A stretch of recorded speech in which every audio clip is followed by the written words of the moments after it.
पहलगाम में निहत्थे भारतीय जो टूरिस्ट बन के गए थे, 3 आतंकवादी जो कि अब साबित हुआ है कि वो तीनों पाकिस्तानी थे, वो धर्म पूछ के सबको मौके पे छलनी कर दिया।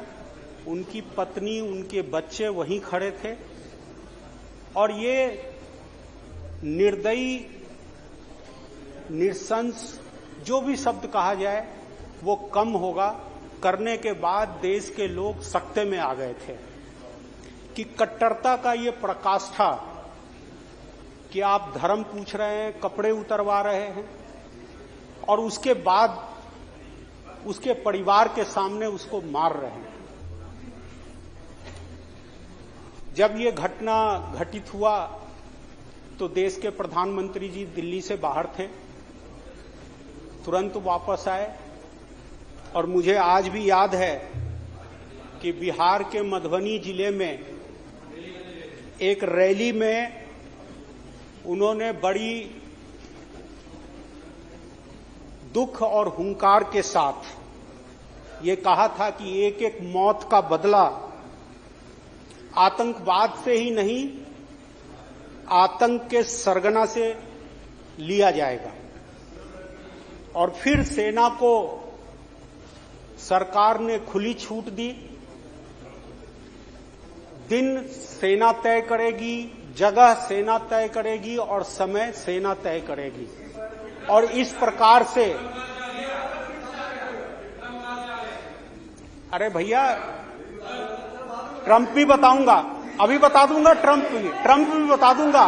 सुन लो, सुनो, अभी हम सेना के वीरता, आप अपनी बात को जारी रखिए। देखिए, ये विषय गंभीर विषय है, इस पर हाँ तो रुको ना, अभी बताते हैं ना, अभी रुको ना, अभी ट्रंप का भी बताऊंगा, बात पूरी सुन लो।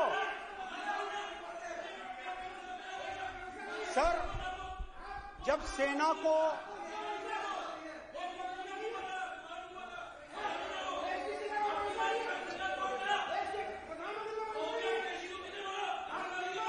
बैठ जा भाई, कुलदीप भाई बैठ जाओ। जब सेना को खुली छूट मिली तो 6 और 7 मई की रात में 1 बजे मात्र 23 मिनट में पाकिस्तान स्थित बहावलपुर और पाक ऑक्युपाइड कश्मीर स्थित मुजफ्फराबाद और कोटली में सेना ने हमला बोला।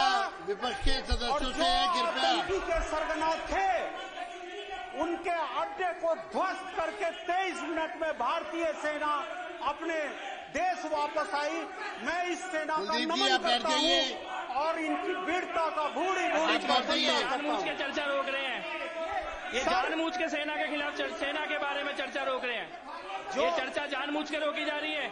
इनके पेट में दर्द हो रहा है और जो इनके पेट में दर्द हो रहा है, सेना ने की, इनके पेट में ये सबसे दर्द हो रहा है। अरे मरा पाकिस्तान है, तुम्हारा बाप नहीं मरा, पाकिस्तान दिल्ली की जनता, दिल्ली की जनता इस तमाशा को देख के हंस रही होगी कि आम आदमी पार्टी उस आतंकवादियों की तरफ से खड़ा होकर डिस्कस कर रही है। कहीं ना कहीं पाकिस्तान की इनके चेहरे सामने आ रहे हैं। ये चाहते हैं कि देश को पाकिस्तानी आतंकवादी आए और हमला करे। तुम्हारी किस्मत में लिखा है, जब आतंकवादी मरेगा तब तक केजरीवाल के चमचे रोएंगे। जब आतंकवादी मरेगा तब तक केजरीवाल के चमचे रोएंगे। बैठ जाइए। आपको भी मौका मिलेगा, आतंकवादी मरेगा तब तक केजरीवाल के चमचे रोएंगे। जब भी आतंकवादी मरेगा ये रोएंगे। मंत्री जी बोल रहे हैं, 2 मिनट बैठ जाइए। मंत्री जी, आतंकवादी मरेगा। कपिल मिश्रा जी बोलेंगे। मंत्री जी का माइक खोल दो। उधर आतंकवादी मरते हैं, इधर ये चूड़ियां तोड़ते हैं।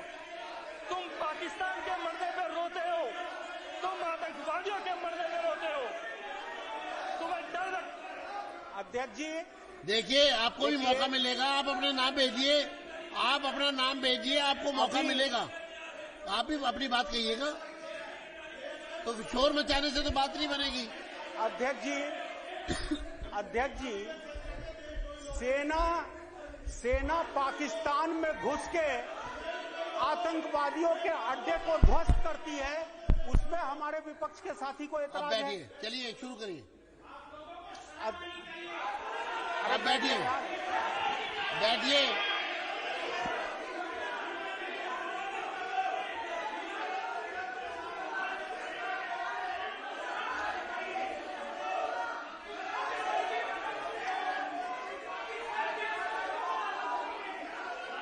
आप बात करिए, बैठिए बैठिए। अध्यक्ष जी, बैठो। आप अपने नाम दीजिए। देखो, जो चर्चा में विपक्ष की तरफ से भाग लेना चाहता है, आप बधाई प्रस्ताव पर जो बोलना चाहता है, आप अपना नाम दीजिए। आप भी बोलना ना, जब अब आपका आपको टाइम मौका आएगा देंगे आप हम, बोलना। लेकिन अगर आप खाली शोर मचाएंगे तो ठीक नहीं। नहीं, वो मंत्री जी नहीं, मंत्री जी अगर बोलेंगे तो मैं रोकूंगा नहीं। हाँ तो ठीक है ना, मंत्री जी ने देखिए अगर ठीक है। अध्यक्ष जी, 1 मिनट। अरे कपिल भाई, अध्यक्ष जी, चलिए जब आगे 6 स्थानों पे शुरू करिए।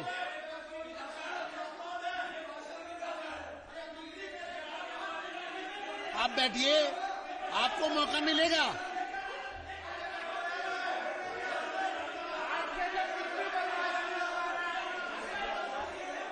बैठिए बैठिए। कपिल जी, अभय जी, आपको मौका मिलेगा, आप नाम दीजिए। आप नाम दीजिए ना, हम आपको बुलवाएंगे। अध्यक्ष जी, विपक्ष से हम बुलवाएंगे। एक बधाई संदेश को आगे बढ़ने दें। कुख्यात आतंकवादी महादेव के सम्मान में जो प्रस्ताव आपने पढ़ा, जिसको आगे चर्चा के लिए हमारे चीफ विप श्री अभय वर्मा जी ने आपसे निवेदन किया, मैं आपका आभार व्यक्त करता हूं कि आपने देश के इस महत्वपूर्ण मुद्दे पर ऑपरेशन सिंदूर और ऑपरेशन महादेव के सम्मान में इस प्रस्ताव पे मुझे बोलने का अवसर दिया और यहां चर्चा करवाई। यह ऑपरेशन हमारी आर्म्ड फोर्सेस के अदम्य शौर्य, देश की जनता के अटूट विश्वास और वर्तमान में भारत के न्यू नॉर्मल का परिचायक है। यह वो न्यू नॉर्मल है जब हमारी सीमाओं का अतिक्रमण होने के बाद, यह वो न्यू नॉर्मल है जब टेररिस्ट द्वारा कुछ घटना करने के बाद चर्चा या डॉजियर नहीं भेजे जाते हैं। यह वो न्यू नॉर्मल है जब देश की सेनाओं को क्लियर सिग्नल देकर दुश्मन को नेस्तानाबूद करने का आदेश दिया जाता है और उसको हाथ बांधे बिना उन्हें काम करने का अवसर दिया जाता है। पहलगाम की घटना क्रूर कायराना तो थी ही। मुझे लगता है कि कोई भी अगर इस घटना के संदर्भ में चर्चा के समय इफ एंड बट लगाता है तो इससे बड़ा पाप इस देश के प्रति और कोई नहीं हो सकता।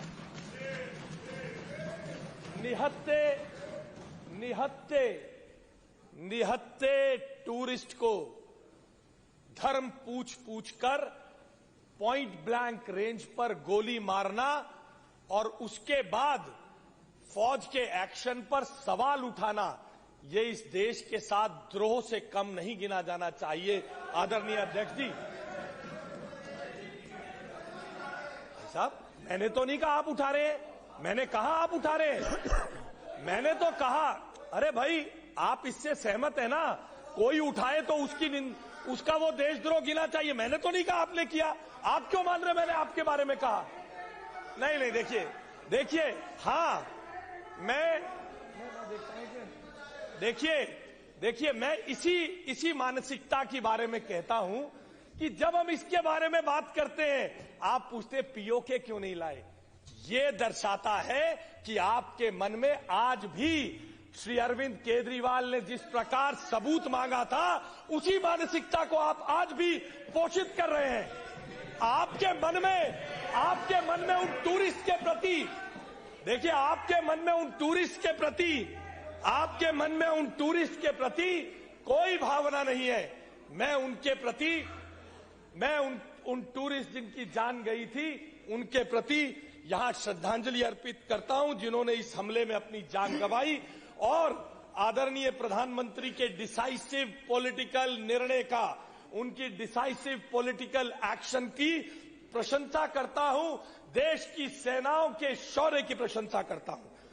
मगर जब हम अध्यक्ष जी यहां पर इस प्रस्ताव पे, धन्यवाद प्रस्ताव पे चर्चा करते हैं तो कुछ मुद्दों पर तो बात होनी बहुत आवश्यक है जिससे ऐसी मानसिकता को देश के सामने उजागर होना चाहिए। अध्यक्ष जी 22 अप्रैल को यह दुर्घटना होती है। प्रधानमंत्री विदेश से लौटते ही